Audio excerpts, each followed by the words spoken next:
Mining ਨੂੰ ਲੈ ਕੇ ਕਾਂਗਰਸ ਨੇ ਘੇਰੀ ਮਾਨ ਸਰਕਾਰ। ਸਿੱਧੂ ਬੋਲੇ ਬਗੈਰ ਰੋਕ ਟੋਕ ਜਾਰੀ ਹੈ ਨਜਾਇਜ਼ ਮਾਈਨਿੰਗ। 9000 ਰੁਪਏ ਤੱਕ ਪਹੁੰਚੀ ਰੇਤੀ ਦੀ ਟਰਾਲੀ। ਖਹਿਰਾ ਨੇ ਕਿਹਾ ਗੈਰ ਕਾਨੂੰਨੀ ਮਾਈਨਿੰਗ ਤੇ ਵਾਈਟ ਪੇਪਰ ਲੈ ਕੇ ਆਵੇ ਸਰਕਾਰ।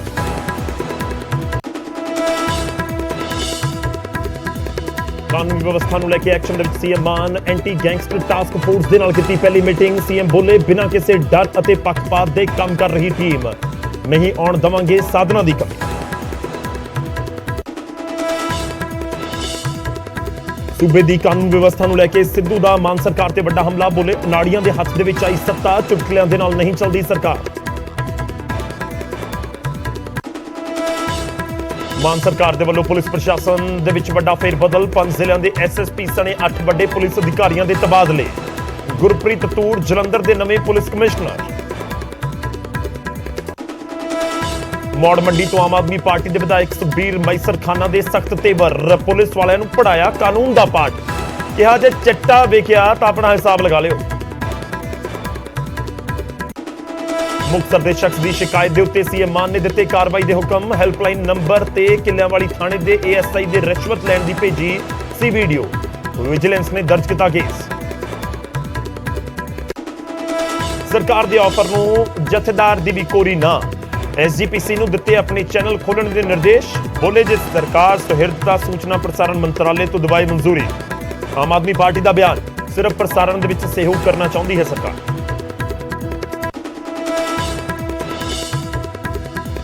ਕਣਕ ਖਰੀਦ ਦਾ ਜਾਇਜ਼ਾ ਲੈਣ ਖੰਨਾ ਪਹੁੰਚੇ ਸੀਐਮ ਭਗਵੰਤ ਮਾਨ। ਕਿਹਾ ਨਹੀਂ ਆਉਣ ਦੇਵਾਂਗੇ ਕਿਸਾਨਾਂ ਨੂੰ ਦਿੱਕਤ, ਕੱਲਾ ਕੱਲਾ ਦਾਣਾ ਖਰੀਦਾਂਗੇ। ਪੰਜਾਬੀਆਂ 8 ਕਿਸਾਨ ਜਥੇਬੰਦੀਆਂ ਦੀ ਹੋਈ ਬੈਠਕ। ਪੰਜਾਬ ਸਰਕਾਰ ਅੱਗੇ ਰੱਖੀਆਂ 8 ਮੰਗਾਂ। ਗੰਨੇ ਦੀ ਬਕਾਇਆ ਰਾਸ਼ੀ ਜਾਰੀ ਕਰਨ, ਨਿਰਵਿਘਨ ਬਿਜਲੀ ਸਪਲਾਈ ਤੇ ਪ੍ਰੀਪੇਡ ਮੀਟਰ ਲਗਾਉਣ ਦਾ ਫੈਸਲਾ ਵਾਪਸ ਲੈਣ ਦੀ ਕੀਤੀ ਮੰਗ। ਮਜੀਠੀਆ ਦੀ ਪਟੀਸ਼ਨ ਤੇ ਮੋਹਾਲੀ ਕੋਰਟ ਦੇ ਵਿੱਚ ਹੋਈ ਸੁਣਵਾਈ। ਪਟਿਆਲਾ ਜੇਲ੍ਹ ਪ੍ਰਸ਼ਾਸਨ ਨੇ ਦਾਖਲ ਕੀਤਾ ਆਪਣਾ ਜਵਾਬ। ਮਜੀਠੀਆ ਨੇ ਬੈਰਕ ਸ਼ਿਫਟ ਕਿਤੇ ਜਾਣ ਦੀ ਕੀਤੀ ਮੰਗ। ਅਕਾਲੀ ਦਲ ਨੇ ਕਿਹਾ ਜੇਲ੍ਹ ਦੇ ਵਿੱਚ ਮਜੀਠੀਆ ਤੇ ਕੀਤਾ ਜਾ ਰਿਹਾ ਤਸ਼ੱਦਦ। ਸਾਬਕਾ ਐਮਐਲਏ ਸਿਮਰਜੀਤ ਸਿੰਘ ਬੈਂਸ ਦੀਆਂ ਵਧੀਆਂ ਮੁਸ਼ਕਲਾਂ। ਕੋਵਿਡ ਨਿਯਮਾਂ ਦੀ ਉਲੰਘਣਾ ਮਾਮਲੇ ਦੇ ਵਿੱਚ ਅਦਾਲਤ ਨੇ ਬੈਂਸ ਨੂੰ ਐਲਾਨਿਆ ਭਗੌੜਾ। ਸੁਮੇਧ ਸੈਣੀ ਨੂੰ ਵੱਡੀ ਰਾਹਤ। ਹਾਈ ਕੋਰਟ ਨੇ ਗ੍ਰਿਫਤਾਰੀ ਤੇ ਰੋਕ ਰੱਖੀ ਬਰਕਰਾਰ। ਏਜੀ ਨੇ ਹਾਈ ਕੋਰਟ ਦੇ ਵਿੱਚ ਕਿਹਾ ਸਰਕਾਰ ਨੂੰ ਸੈਣੀ ਦੀ ਕਿਸੇ ਹੋਰ ਕੇਸ ਦੇ ਵਿੱਚ ਨਹੀਂ ਲੋੜ। ਕੋਠੀ ਵਾਲੇ ਕੇਸ ਦੇ ਵਿੱਚ ਬਣੇਗੀ ਨਵੀਂ ਐਸਆਈਟੀ। ਕੇਂਦਰੀ ਸਿਹਤ ਸਕੱਤਰ ਨੇ ਦਿੱਲੀ, ਹਰਿਆਣਾ, ਕੇਰਲਾ, ਮਹਾਰਾਸ਼ਟਰ ਨੂੰ ਕੀਤਾ ਅਲਰਟ। ਕਿਹਾ ਪਿਛਲੇ ਹਫ਼ਤੇ ਵਧੇ ਕੋਵਿਡ ਕੇਸ, ਚੌਕਸੀ ਰੱਖੋ, ਜ਼ਰੂਰੀ ਕਦਮ ਚੁੱਕੋ।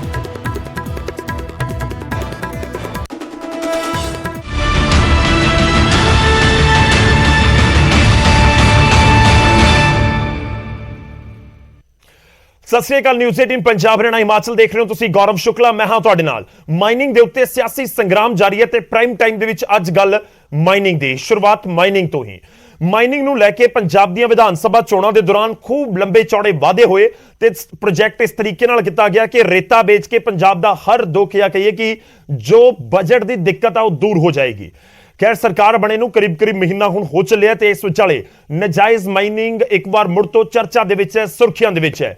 ਸਰਕਾਰ ਦੇ ਦਾਅਵੇ ਨੇ ਕਿ ਨਜਾਇਜ਼ ਮਾਈਨਿੰਗ ਅਸੀਂ ਤਾਂ ਬੰਦ ਹੀ ਕਰ ਦਿੱਤੀ, ਜਦਕਿ ਵਿਰੋਧੀ ਕਹਿ ਰਹੇ ਨੇ ਧੜੱਲੇ ਨਾਲ ਚੱਲ ਰਹੀ ਹੈ ਨਜਾਇਜ਼ ਮਾਈਨਿੰਗ। ਸਿਰਫ ਨਜਾਇਜ਼ ਮਾਈਨਿੰਗ ਨਹੀਂ ਚੱਲ ਰਹੀ ਬਲਕਿ ਦੂਜੇ ਪਾਸੇ ਇੱਥੋਂ ਤੱਕ ਇਲਜ਼ਾਮ ਲਗਾਏ ਜਾ ਰਹੇ ਨੇ ਕਿ ਕਈ ਗੁਣਾ ਰੇਟ ਵੀ ਵੱਧ ਗਏ ਨੇ। ਕਿ ਜਿਹੜੀ ਪਹਿਲਾਂ ਟਰਾਲੀ ਸਸਤੀ ਮਿਲਦੀ ਸੀ ਉਹ 9000 ਦੀ ਮਿਲ ਰਹੀ ਹੈ। ਸਰਕਾਰ ਦਾ ਦਾਅਵਾ ਹੈ, ਵਿਰੋਧੀਆਂ ਦਾ ਸਵਾਲ ਹੈ। ਨਜਾਇਜ਼ ਮਾਈਨਿੰਗ ਦੇ ਉੱਤੇ ਸੂਬੇ ਦੀ ਸਿਆਸਤ ਪੱਕੀ ਹੋਈ ਹੈ। ਵਿਰੋਧੀਆਂ ਦੇ ਨਿਸ਼ਾਨੇ ਦੇ ਉੱਤੇ ਮਾਨ ਸਰਕਾਰ ਹੈ, ਜਦਕਿ ਆਮ ਆਦਮੀ ਪਾਰਟੀ ਦੀ ਸਰਕਾਰ ਦਾ ਤਰਕ ਹੈ ਕਿ ਥੋੜਾ ਇੰਤਜ਼ਾਰ ਕਰੋ, ਮਾਈਨਿੰਗ ਦੇ ਉੱਤੇ ਪਾਲਿਸੀ ਲੈ ਕੇ ਆ ਰਹੇ ਹਾਂ। ਸਰਕਾਰ ਇਹ ਵੀ ਦਾਅਵਾ ਕਰ ਰਹੀ ਹੈ ਕਿ ਨਜਾਇਜ਼ ਮਾਈਨਿੰਗ ਨਹੀਂ ਹੋਣ ਦਿੱਤੀ ਜਾਵੇਗੀ। ਇੱਕ ਦਿਨ ਪਹਿਲਾਂ ਜਿਸ ਤਰੀਕੇ ਨਾਲ ਬਿਆਨ ਸਾਹਮਣੇ ਆਇਆ ਸੀ ਉਸ ਦੇ ਵਿੱਚ ਜ਼ਰੂਰ ਇਹ ਤਰਕ ਦਿੱਤਾ ਗਿਆ ਸੀ ਕਿ ਅਸੀਂ ਸੀਸੀਟੀਵੀ ਲਗਵਾ ਰਹੇ ਹਾਂ ਖੱਡਾਂ ਦੇ ਉੱਤੇ ਔਰ ਮਾਈਨਿੰਗ ਮੰਤਰਾਲਾ ਹਰਜੋਤ ਬੈਂਸ ਦੇ ਕੋਲ ਅਨੰਦਪੁਰ ਸਾਹਿਬ ਤੋਂ ਹੀ ਆਉਂਦੇ ਨੇ, ਇਸ ਕਰਕੇ ਚੁਣੌਤੀ ਉਹਨਾਂ ਦੇ ਸਾਹਮਣੇ ਵੀ ਬਹੁਤ ਵੱਡੀ ਹੈ।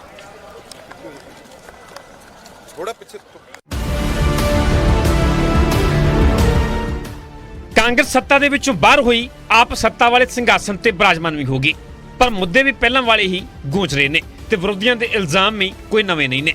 ਅੱਜ ਕੱਲ੍ਹ ਸਿਆਸੀ ਫਿਜ਼ਾਵਾਂ ਦੇ ਵਿੱਚ ਜੋ ਮੁੱਦਾ ਖੂਬ ਗੂੰਜ ਰਿਹਾ ਉਹ ਹੈ ਨਜਾਇਜ਼ ਮਾਈਨਿੰਗ ਦਾ, ਜਿਸ ਨੂੰ ਲੈ ਕੇ ਵਿਰੋਧੀਆਂ ਦੇ ਨਿਸ਼ਾਨੇ ਤੇ ਮਾਨ ਸਰਕਾਰ ਹੈ। ਪੰਜਾਬ ਕਾਂਗਰਸ ਦੇ ਸਾਬਕਾ ਪ੍ਰਧਾਨ ਨਵਜੋਤ ਸਿੱਧੂ ਨੇ ਆਪ ਸਰਕਾਰ ਤੇ ਵਰਦਿਆਂ ਕਿਹਾ ਕਿ ਸਰਕਾਰ ਦੀ ਨੀਤੀ ਦੇ ਕਾਰਨ ਰੇਤੇ ਦੇ ਰੇਟ ਡਬਲ ਹੋ ਚੁੱਕੇ ਨੇ। ਉਧਰ ਖਹਿਰਾ ਨੇ ਸੀਐਮ ਮਾਨ ਨੂੰ ਮਾਈਨਿੰਗ ਦੇ 20,000 ਕਰੋੜ ਰੁਪਏ ਵਾਲਾ ਸਵਾਲ ਕਰ ਦਿੱਤਾ। ਉਹ ਦੂਜਾ ਵੀ ਚੱਲ ਰਿਹਾ ਤੇ ਉਹ ਸਪਲਾਈ ਘਟ ਗਈ। ਜਦੋਂ ਤੱਕ ਤੁਸੀਂ ਸਪਲਾਈ ਔਰ ਰੇਟ ਫਿਕਸ ਨਹੀਂ ਕਰੋਗੇ, ਰੇਤੇ ਦੀਆਂ ਕੀਮਤਾਂ ਠਾਂ ਕਰਦੀਆਂ ਵੱਜਣਗੀਆਂ। ਔਰ 3 ਮਹੀਨਿਆਂ 'ਚ ਦੇਖੀ ਹਾਲ ਕੀ ਹੋਊਗਾ ਜੇ ਪਾਲਿਸੀ ਬਣਾ ਕੇ ਇਹਨੂੰ ਪਹਿਲੇ ਦਿਨ ਤੋਂ ਇੰਪਲੀਮੈਂਟ ਨਾ ਕੀਤਾ ਹੁੰਦਾ ਤੇ ਇਹ ਅਰਾਜਕਤਾ ਫੈਲੂ। ਆਪ ਕਨਸਟੀਟਿਊਸ਼ਨਲ ਪੋਜੀਸ਼ਨ 'ਚ ਬੈਠ ਗਏ ਨੇ ਭਗਵੰਤ ਸਿੰਘ ਮਾਨ। ਸੋ 2 ਚੀਫ ਮਿਨਿਸਟਰਸ ਅਗਰ ਸਾਡੇ ਦੇਸ਼ ਨੂੰ ਤੇ ਸਾਡੇ ਸੂਬੇ ਨੂੰ ਨਹੀਂ ਦੱਸਣਗੇ ਕਿ ਇਹ 20,000 ਕਰੋੜ ਰੁਪਇਆ ਕੌਣ ਲੁੱਟ ਰਿਹਾ ਸੀਗਾ ਪਿਛਲੇ ਕੁਝ ਸਾਲਾਂ ਤੋਂ, ਤਾਂ ਮੈਂ ਸਮਝੂਗਾ ਕਿ ਪੰਜਾਬ ਦੇ ਲੋਕਾਂ ਦੇ ਨਾਲ ਬਹੁਤ ਵੱਡਾ ਧੋਖਾ ਹੋਊਗਾ, ਬਹੁਤ ਵੱਡੀ ਵਾਅਦੇ ਖਿਲਾਫੀ ਹੋਊਗੀ। ਇਹਦਾ ਮਤਲਬ ਹੈ ਕਿ ਕਿਤੇ ਨਾ ਕਿਤੇ ਉਹ ਜੋ ਪੁਰਾਣੇ ਜਿਹੜੇ ਸਰਕਾਰਾਂ ਕਰਦੀਆਂ ਰਹੀਆਂ ਉਸੇ ਲੀਹ ਦੇ ਉੱਤੇ, ਉਸੇ ਹੀ ਰੂਟ ਦੇ ਉੱਤੇ ਇਹ ਸਰਕਾਰ ਚੱਲੇਗੀ। ਉਧਰ ਭਾਜਪਾ ਆਗੂ ਮਨਜਿੰਦਰ ਸਿਰਸਾ ਨੇ ਨਾਜਾਇਜ਼ ਮਾਈਨਿੰਗ ਦੇ ਮੁੱਦੇ ਤੇ ਟਵੀਟ ਕਰਦੇ ਲਿਖਿਆ ਕਿ ਪੰਜਾਬ 'ਚ ਲਗਾਤਾਰ ਗੈਰ ਕਾਨੂੰਨੀ ਮਾਈਨਿੰਗ ਹੋ ਰਹੀ ਹੈ। ਪੰਜਾਬ ਦੇ ਵਿੱਚ ਹਰ ਤਰ੍ਹਾਂ ਦੇ ਭ੍ਰਿਸ਼ਟਾਚਾਰ ਤੇ ਨਾਜਾਇਜ਼ ਮਾਈਨਿੰਗ ਨੂੰ ਖਤਮ ਕਰਨ ਦੇ ਝੂਠੇ ਦਾਅਵੇ ਕਰਨ ਦੀ ਬਜਾਏ ਭਗਵੰਤ ਮਾਨ ਤੇ ਅਰਵਿੰਦ ਕੇਜਰੀਵਾਲ ਨਾਜਾਇਜ਼ ਮਾਈਨਿੰਗ ਤੇ ਕਾਰਵਾਈ ਕਰਨ। ਉਧਰ ਆਪ ਸਰਕਾਰ ਦਾ ਕਹਿਣਾ ਹੈ ਕਿ ਮਾਈਨਿੰਗ ਨੂੰ ਲੈ ਕੇ ਨੀਤੀ ਬਣ ਰਹੀ ਹੈ ਤੇ ਆਪ ਨੇ ਕਾਂਗਰਸ ਨੂੰ ਵੀ ਨਿਸ਼ਾਨੇ ਤੇ ਲਿਆ। ਟਾਈਮ ਲੱਗੂਗਾ, ਪਹਿਲੇ ਦਿਨ ਹੀ ਤਾਈਓ ਤੁਸੀਂ ਮਾਈਨਿੰਗ ਤੇ ਸਖਤ ਪਾਲਿਸੀ ਬਣਾਈ ਹੈ, ਪਾਲਿਸੀ ਬਣ ਰਹੀ ਹੈ ਔਰ ਜਦੋਂ ਪਾਲਿਸੀ ਆ ਜਾਏਗੀ ਹਰ ਬੰਦੇ ਨੂੰ ਫਾਇਦਾ ਹੋਊਗਾ, ਸਾਡੇ ਪੰਜਾਬ ਨੂੰ ਫਾਇਦਾ ਹੋਊਗਾ, ਸਾਡੇ ਖਜ਼ਾਨੇ ਨੂੰ ਫਾਇਦਾ ਹੋਊਗਾ। ਨਹੀਂ ਤਾਂ ਇਹਨਾਂ ਲੋਕਾਂ ਨੇ ਹੁਣ ਤੱਕ ਸਿਰਫ ਤੇ ਸਿਰਫ ਲੁੱਟ ਮਚਾਈ ਹੈ। ਆਪ ਤੋਂ ਪਹਿਲਾਂ ਕਾਂਗਰਸ ਨੇ 5 ਸਾਲ ਸੱਤਾ ਦਾ ਸੁੱਖ ਮਾਣਿਆ ਤੇ ਨਾਜਾਇਜ਼ ਮਾਈਨਿੰਗ ਦਾ ਮੁੱਦਾ ਉਸ ਵੇਲੇ ਵੀ ਭਾਰੂ ਰਿਹਾ ਤੇ ਹੁਣ ਸਰਕਾਰ ਆਪ ਦੀ ਹੈ ਤਾਂ ਸੁਭਾਵਿਕ ਹੈ ਕਿ ਸਵਾਲ ਵੀ ਸੱਤਾ ਧਿਰ ਨੂੰ ਹੀ ਹੋਣਗੇ। ਖੈਰ ਨਾਜਾਇਜ਼ ਮਾਈਨਿੰਗ ਦੇ ਧੰਦੇ ਨੂੰ ਕਦੋਂ ਬ੍ਰੇਕ ਲੱਗਦੀ ਹੈ ਤੇ ਕਦੋਂ ਰੇਤੇ ਦੀਆਂ ਕੀਮਤਾਂ ਤੇ ਰੋਕ ਲੱਗਦੀ ਹੈ, ਫਿਲਹਾਲ ਇਹ ਅਜੇ ਸਵਾਲ ਹੀ ਬਣਿਆ ਹੋਇਆ। Bureau report, news 18 Punjab. ਤਾਂ ਰੇਤੇ ਦੀ ਕੀਮਤ ਸਭ ਤੋਂ ਵੱਡਾ ਸਵਾਲ ਹੈ ਕਿ ਰੇਤਾ ਜੇਕਰ ਸਸਤਾ ਹੋਏਗਾ ਤਾਂ ਬਹੁਤ ਸਾਰੀਆਂ ਚੀਜ਼ਾਂ ਉਸ ਦੇ ਨਾਲ ਜੁੜੀਆਂ ਹੋਈਆਂ ਔਰ ਇਲੈਕਸ਼ਨ ਤੋਂ ਪਹਿਲਾਂ ਜਾਂ ਕਹੀਏ ਕਿ ਚੋਣਾਂ ਦੇ ਮਾਹੌਲ ਦੇ ਦੌਰਾਨ ਸਭ ਤੋਂ ਵੱਧ ਦਾਅਵੇ ਰੇਤੇ ਨੂੰ ਲੈ ਕੇ ਹੋਏ ਕਿ ਰੇਤਾ ਸਸਤਾ ਵੀ ਹੋਏਗਾ ਤੇ ਰੇਤੇ ਤੋਂ ਆਮਦਨ ਵੀ ਵਧੇਗੀ। ਪਰ ਫਿਲਹਾਲ ਇੱਕ ਵਾਰ ਫਿਰ ਤੋਂ ਨਾਜਾਇਜ਼ ਮਾਈਨਿੰਗ ਦਾ ਮੁੱਦਾ ਹੀ ਸੁਰਖੀਆਂ 'ਚ ਹੈ। ਹੁਣ ਅੱਗੇ ਵਧਦੇ ਹਾਂ, ਗੱਲ ਬਿਜਲੀ ਦੀ ਕਰਾਂਗੇ। ਪਾਵਰਕਾਮ ਦੇ ਸੀਐਮਡੀ ਬਲਦੇਵ ਸਿੰਘ ਸਰਾ ਨੇ ਨਿਊਜ਼ 18 ਦੇ ਨਾਲ ਗੱਲਬਾਤ ਕੀਤੀ ਤੇ ਕਿਹਾ ਕਿ ਪਿਛਲੀ ਸਰਕਾਰ ਨੇ ਜੋ 3 ਰੁਪਏ ਸਸਤੀ ਬਿਜਲੀ ਦਾ ਫੈਸਲਾ ਲਿਆ ਸੀ, ਯਾਨੀ ਸਾਬਕਾ ਤਤਕਾਲੀ ਸਰਕਾਰ ਦੇ ਵੱਲੋਂ, ਤਾਂ ਉਹ ਉਸੇ ਤਰ੍ਹਾਂ ਜਾਰੀ ਰਹੇਗਾ। ਮਤਲਬ ਬਿਜਲੀ ਦੇ ਰੇਟਾਂ ਦੇ ਵਿੱਚ ਤਾਂ ਕੋਈ ਇਜ਼ਾਫਾ ਨਹੀਂ ਕੀਤਾ ਗਿਆ। ਦਰਅਸਲ ਬਲਦੇਵ ਸਰਾ ਨੇ ਉਹਨਾਂ ਖਬਰਾਂ ਦਾ ਖੰਡਨ ਕੀਤਾ ਹੈ ਜਿਨ੍ਹਾਂ ਦੇ ਵਿੱਚ ਇਹ ਦਾਅਵਾ ਕੀਤਾ ਜਾ ਰਿਹਾ ਸੀ ਕਿ ਜੋ ਸਬਸਿਡੀ ਦਿੱਤੀ ਜਾ ਰਹੀ ਸੀ ਬਿਜਲੀ ਦੇ ਉੱਤੇ ਉਹ ਮੌਜੂਦਾ ਸਰਕਾਰ ਦੇ ਵਿੱਚ ਰੁਲਦੀ ਹੋਈ ਨਜ਼ਰ ਆ ਰਹੀ ਹੈ। ਉਸ ਦੇ ਉੱਤੇ ਸੀਐਮਡੀ ਨੇ ਸਪਸ਼ਟ ਤੌਰ ਦੇ ਉੱਤੇ ਕਿਹਾ ਕਿ ਜੋ ਸਾਬਕਾ ਸਰਕਾਰ ਨੇ 3 ਰੁਪਏ ਸਸਤੀ ਬਿਜਲੀ ਦਾ ਫੈਸਲਾ ਲਿਆ ਸੀ ਉਸੇ ਤਰ੍ਹਾਂ ਲਾਗੂ ਰਹੇਗਾ। 31 ਮਾਰਚ 2022 ਨੂੰ ਜਿਹੜਾ ਲਾਗੂ ਸੀਗਾ ਜੀ, ਉਹੀ ਟੈਰਿਫ ਹੈ ਜਿਹੜਾ 1 ਅਪ੍ਰੈਲ 22 ਤੋਂ ਅੱਗੇ ਜਿਹੜਾ ਹੈ ਲਾਗੂ ਹੈ, ਜਿਸ ਤਰ੍ਹਾਂ ਕਿ ਜਿਹੜਾ ਰੈਗੂਲੇਟਰੀ ਕਮਿਸ਼ਨ ਹੈ ਉਹਨਾਂ ਨੇ ਜਾਰੀ ਕੀਤਾ। ਔਰ ਇਹਦੇ ਨਾਲ ਹੀ ਜਿਹੜੀਆਂ ਸਬਸਿਡੀਆਂ ਵੀ ਜਿਹੜੀਆਂ ਸੀਗੀਆਂ, ਭਾਵੇਂ ਉਹ ਖੇਤੀਬਾੜੀ ਨੂੰ ਸੀ, ਭਾਵੇਂ ਉਹ ਇੰਡਸਟਰੀ ਨੂੰ ਸੀ ਔਰ ਭਾਵੇਂ ਉਹ ਘਰੇਲੂ ਖਪਤਕਾਰਾਂ ਨੂੰ ਸੀ ਜੀ, ਜਿਹੜੀਆਂ ਵੀ ਸਬਸਿਡੀਆਂ 31 ਮਾਰਚ ਨੂੰ ਜਿਹੜੀਆਂ ਮਿਲ ਰਹੀਆਂ ਸੀਗੀਆਂ, ਉਹ ਸਬਸਿਡੀਆਂ ਵੀ ਉਸੇ ਤਰ੍ਹਾਂ ਹੀ ਜਿਹੜਾ ਹੈਗਾ 1 ਅਪ੍ਰੈਲ ਤੋਂ ਬਾਅਦ ਜਿਹੜੀਆਂ ਸਾਰਿਆਂ ਨੂੰ ਮਿਲਣਗੀਆਂ। ਯਾਨੀ ਕਿ ਸਰਾਂ ਸਾਹਿਬ ਜਿਹੜੀ ਰਾਹਤ ਮਿਲੀ ਸੀ ਉਹ ਲਗਾਤਾਰ ਜਾਰੀ ਰਹੂਗੀ ਜਿਹੜੇ ਘਰੇਲੂ ਭੋਗਤਾ ਨੇ ਜਾਂ ਦੂਸਰੇ ਜਿਹੜੇ ਵੀ ਖਪਤਕਾਰ ਨੇ ਪਾਵਰਕਾਮ ਦੇ? ਹਾਂ ਬਿਲਕੁਲ, ਜਿਹੜੀ 7 ਕਿਲੋਵਾਟ ਤੋਂ ਤੱਕ ਦੇ ਜਿਹੜੇ ਖਪਤਕਾਰ ਹੈ, ਘਰੇਲੂ ਖਪਤਕਾਰ ਹੈ ਜੀ, ਉਹਨਾਂ ਨੂੰ ਜਿਹੜਾ 3 ਰੁਪਏ ਯੂਨਿਟ ਘਟਾਇਆ ਗਿਆ ਸੀ, ਉਹ ਰਾਹਤ ਉਵੇਂ ਦੀ ਉਵੇਂ ਜਿਹੜੀ ਹੈ 1 ਅਪ੍ਰੈਲ ਤੋਂ ਬਾਅਦ ਵੀ। ਤਾਂ ਚੰਨੀ ਸਰਕਾਰ ਦੇ ਸਮੇਂ ਪੰਜਾਬ ਦੇ ਵਿੱਚ 3 ਰੁਪਏ ਯੂਨਿਟ ਸਸਤੀ ਕੀਤੀ ਗਈ ਸੀ ਤਾਂ ਉਸੇ ਤਰੀਕੇ ਨਾਲ ਲਾਗੂ ਰਹੇਗੀ, ਜਾਰੀ ਰਹੇਗੀ। ਇਹ ਦਾਅਵਾ ਹੁਣ ਅਧਿਕਾਰੀਆਂ ਦੇ ਵੱਲੋਂ ਕੀਤਾ ਜਾ ਰਿਹਾ ਹੈ। ਉਧਰ ਸੀਐਮ ਮਾਨ ਖੰਨਾ ਪਹੁੰਚੇ, ਮੰਡੀ ਦਾ ਦੌਰਾ ਕੀਤਾ ਕਿਉਂਕਿ ਕਣਕ ਦਾ ਸੀਜ਼ਨ ਚੱਲ ਰਿਹਾ ਹੈ ਤੇ ਨਾਲ ਹੀ ਇਹ ਵੀ ਕਿਹਾ ਕਿ ਮੰਡੀਆਂ ਦੇ ਵਿੱਚ ਕਿਸਾਨਾਂ ਨੂੰ ਕੋਈ ਦਿੱਕਤ ਅਸੀਂ ਨਹੀਂ ਆਉਣ ਦੇਵਾਂਗੇ। ਦਾਅਵਾ ਕੀਤਾ ਕਿ ਇੱਕ ਦਾਣਾ ਖਰੀਦਿਆ ਜਾਵੇਗਾ। ਐਮਐਸਪੀ ਤੋਂ 5 ਰੁਪਏ ਵੱਧ ਆੜਤੀ ਖਰੀਦ ਰਹੇ ਨੇ। ਇਸ ਵਾਰ ਕਣਕ ਦੇਰ ਨਾਲ ਪਹੁੰਚ ਰਹੀ ਹੈ। ਕਣਕ ਦਾ ਝਾੜ ਵੀ ਇਸ ਵਾਰ ਘੱਟ ਹੈ। 135 ਲੱਖ ਮੈਟ੍ਰਿਕ ਟਨ ਕਣਕ ਆਉਣ ਦੀ ਉਮੀਦ ਹੈ।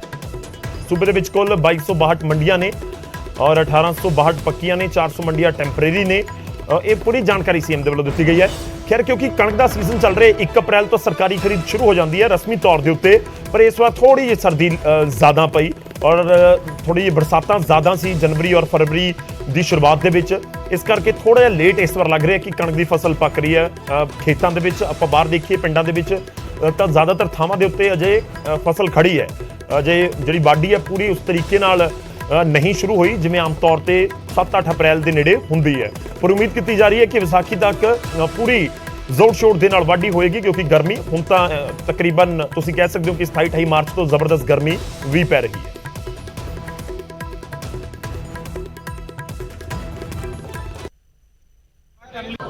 ਏਸ਼ੀਆ ਦੀ ਸਭ ਤੋਂ ਵੱਡੀ ਮੰਡੀ ਖੰਨਾ ਦੇ ਵਿੱਚ ਆਏ ਹਾਂ। ਪਹਿਲੀ ਢੇਰੀ ਅੱਜ ਆਈ ਹੈ ਔਰ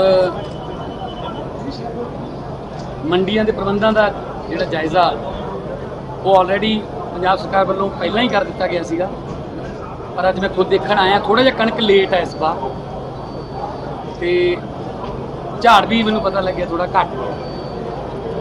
ਉਹ ਤਾਂ ਚਲੋ ਕੁਦਰਤ ਮੌਸਮ, ਕਦੇ ਗਰਮੀ ਆ ਗਈ ਪਹਿਲਾਂ, ਕਦੇ ਗਰਮੀ ਲੇਟ ਆ ਗਈ, ਉਹਦੇ ਨਾਲ ਹੋ ਜਾਂਦਾ। ਸੋ ਕਿਸਾਨਾਂ ਨੂੰ ਕੋਈ ਪ੍ਰੋਬਲਮ ਨਾ ਆਵੇ, ਪੀਣ ਵਾਲੇ ਪਾਣੀ ਦੀ, ਬਾਥਰੂਮ ਦੀ, ਲੇਬਰ ਨੂੰ ਬੈਠਣ ਦੀ ਜਗ੍ਹਾ ਤੇ ਟੋਟਲ 2262 ਮੰਡੀਆਂ ਨੇ ਪੰਜਾਬ 'ਚ। 1862 ਪੱਕੀਆਂ ਨੇ, 400 ਮੰਡੀਆਂ ਜਿਹੜੀਆਂ ਨੇ ਉਹ ਟੈਂਪਰੇਰੀ ਨੇ। ਕਰੋਨਾ ਵੇਲੇ ਉਹ ਬਣਾਈਆਂ ਸੀ, ਅਸੀਂ ਉਹਨਾਂ ਨੂੰ ਉਦੋਂ ਹੀ ਕੰਟੀਨਿਊ ਕਰਨਾ ਤਾਂ ਕਿ ਦਿੱਕਤ ਨਾ ਆਵੇ ਦੂਰ ਜਾਣ ਦੀ। 135 ਲੱਖ ਮੀਟ੍ਰਿਕ ਟਨ ਜਿਹੜੀ ਕਣਕ ਹੈ ਉਹ ਆਉਣ ਦੀ ਉਮੀਦ ਹੈ, ਜਿਸ 'ਚੋਂ 9 ਤੋਂ 9.5 ਲੱਖ ਇਕੱਲੇ ਖੰਨਾ ਜ਼ਿਲ੍ਹੇ ਦੇ ਚੱਲ 135 ਚੋਂ। ਸੋ ਆਫੀਸਰਸ ਨੂੰ ਸਖਤ ਹਦਾਇਤਾਂ ਨੇ ਕਿ ਭੁਗਤਾਨ ਦੇ ਵਿੱਚ, ਪੇਮੈਂਟ ਦੇ ਵਿੱਚ ਬਾਰਦਾਨੇ ਦੀ ਕਮੀ ਜਾਂ ਟਰਾਂਸਪੋਰਟਰ ਜਾਂ ਲੇਬਰ ਕੋਈ ਦਿੱਕਤ ਨਹੀਂ ਹੋਣੀ ਚਾਹੀਦੀ। ਅਸੀਂ ਅੰਨਦਾਤਾ ਕਹਿੰਦੇ ਆ ਤਾਂ ਉਹਦੇ ਨਾਲ ਦਾਤਾ ਵਾਲਾ ਵਿਹਾਰ ਵੀ ਹੋਣਾ ਚਾਹੀਦਾ, ਉਹ ਰੁਲੇ ਨਾ। ਬਹੁਤ ਵਾਰੀ ਸਰਕਾਰਾਂ ਨੇ, ਪਿਛਲੀਆਂ ਸਰਕਾਰਾਂ ਨੇ ਅੰਨਦਾਤੇ ਨੂੰ ਰੋਲਿਆ। ਸਾਡੀਆਂ ਦੀਵਾਲੀਆਂ, ਸਾਡੇ ਦੁਸਹਿਰੇ ਮੰਡੀਆਂ 'ਚ ਹੀ ਲੰਘਦੇ ਰਹੇ, ਕਿਉਂਕਿ ਉਹ ਸ਼ਾਇਦ ਜਾਂ ਤਾਂ ਗਰਾਊਂਡ ਰਿਐਲਿਟੀਆਂ ਤੋਂ ਦੂਰ ਸੀਗੇ ਜਾਂ ਫਿਰ ਜਾਣਬੁੱਝ ਕੇ ਨਹੀਂ ਕਰਨਾ ਚਾਹੁੰਦੇ ਸੀ। ਤਾਂ ਸੀਐਮ ਖੁਦ ਮੰਡੀ ਦੇ ਵਿੱਚ ਪਹੁੰਚੇ, ਦੌਰਾ ਕੀਤਾ ਤੇ ਨਾਲ ਹੀ ਇਹ ਵੀ ਦਾਅਵਾ ਕੀਤਾ ਕਿ ਪ੍ਰਬੰਧ ਪੂਰੇ ਨੇ ਤੇ ਕਿਸੇ ਵੀ ਤਰ੍ਹਾਂ ਦੀ ਕੋਈ ਦਿੱਕਤ ਅਸੀਂ ਨਹੀਂ ਆਉਣ ਦੇਵਾਂਗੇ। ਅੱਗੇ ਵਧਦੇ ਹਾਂ, ਵੱਖ-ਵੱਖ ਥਾਵਾਂ ਦੇ ਉੱਤੇ ਵਿਧਾਇਕ ਵੀ ਨਜ਼ਰ ਆਏ, ਮੰਡੀਆਂ ਦੇ ਵਿੱਚ ਜਾਇਜ਼ਾ ਲੈਂਦੇ ਨਜ਼ਰ ਆਏ ਸਰਕਾਰੀ ਖਰੀਦ ਦਾ। 5 ਤਸਵੀਰਾਂ ਤੁਹਾਡੀ ਟੀਵੀ ਸਕਰੀਨ ਦੇ ਉੱਤੇ। ਮੋਗਾ ਦੇ ਵਿੱਚ ਵਿਧਾਇਕ ਡਾਕਟਰ ਅਮਨਦੀਪ ਕੌਰ ਅਰੋੜਾ, ਤਾਂ ਮੁਕਤਸਰ ਦੇ ਵਿੱਚ ਵਿਧਾਇਕ ਜਗਦੀਪ ਸਿੰਘ ਕਾਕਾ ਬਰਾੜ ਪਹੁੰਚੇ ਮੰਡੀਆਂ ਦੇ ਵਿੱਚ।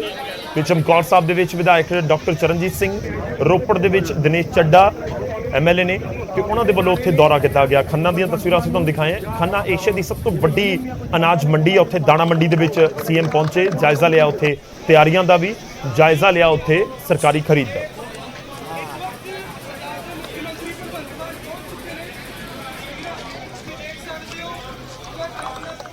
ਉਧਰ ਪੰਜਾਬ ਦੀਆਂ 8 ਕਿਸਾਨ ਜਥੇਬੰਦੀਆਂ ਦੀ ਬੈਠਕ ਵੀ ਹੋਈ ਹੈ। ਪੰਜਾਬ ਸਰਕਾਰ ਦੇ ਅੱਗੇ ਉਹਨਾਂ ਦੇ ਵੱਲੋਂ 8 ਮੰਗਾਂ ਰੱਖੀਆਂ ਗਈਆਂ ਨੇ, ਜਿਸ ਦੇ ਵਿੱਚੋਂ ਸਭ ਤੋਂ ਅਹਿਮ ਮੰਗ ਹੈ ਗੰਨਾ ਕਿਸਾਨਾਂ ਦਾ ਬਕਾਇਆ। ਤੇ ਇਹਨਾਂ ਕਿਸਾਨਾਂ ਦੇ ਵੱਲੋਂ, ਜਥੇਬੰਦੀਆਂ ਦੇ ਵੱਲੋਂ ਮੰਗ ਕੀਤੀ ਗਈ ਕਿ ਗੰਨਾ ਕਿਸਾਨਾਂ ਨੂੰ 900 ਕਰੋੜ ਦੀ ਬਕਾਇਆ ਰਾਸ਼ੀ ਫੌਰੀ ਤੌਰ ਦੇ ਉੱਤੇ ਸਰਕਾਰ ਜਾਰੀ ਕਰੇ। ਖੇਤੀਬਾੜੀ ਦੇ ਲਈ 6 ਘੰਟੇ ਨਿਰਵਿਘਨ ਬਿਜਲੀ ਵੀ ਦਿੱਤੀ ਜਾਵੇ, ਪ੍ਰੀਪੇਡ 8 ਘੰਟੇ ਬਿਜਲੀ ਦਿੱਤੀ ਜਾਵੇ, ਪ੍ਰੀਪੇਡ ਮੀਟਰ ਲਗਾਉਣ ਦਾ ਫੈਸਲਾ ਵਾਪਸ ਲਿਆ ਜਾਵੇ। ਡੀਜ਼ਲ, ਪੈਟਰੋਲ, ਟੋਲ, ਗੈਸ ਕੀਮਤਾਂ ਦੇ ਵਿੱਚ ਬੇਤਹਾਸ਼ਾ ਵਾਧਾ ਵਾਪਸ ਹੋਵੇ। ਦੁੱਧ ਦੀਆਂ ਕੀਮਤਾਂ ਦੇ ਵਿੱਚ ਲਾਗਤ ਮੁਤਾਬਕ ਵਾਧਾ ਕੀਤਾ ਜਾਵੇ। ਅਵਾਰਾ ਪਸ਼ੂਆਂ ਦੀ ਸਮੱਸਿਆ ਫੌਰਨ ਹੱਲ ਕੀਤੀ ਜਾਵੇ। 8 ਮੰਗਾਂ ਨੇ ਜਿਹੜੀਆਂ ਅਸੀਂ ਤੁਹਾਨੂੰ ਦੱਸ ਰਹੇ ਹਾਂ।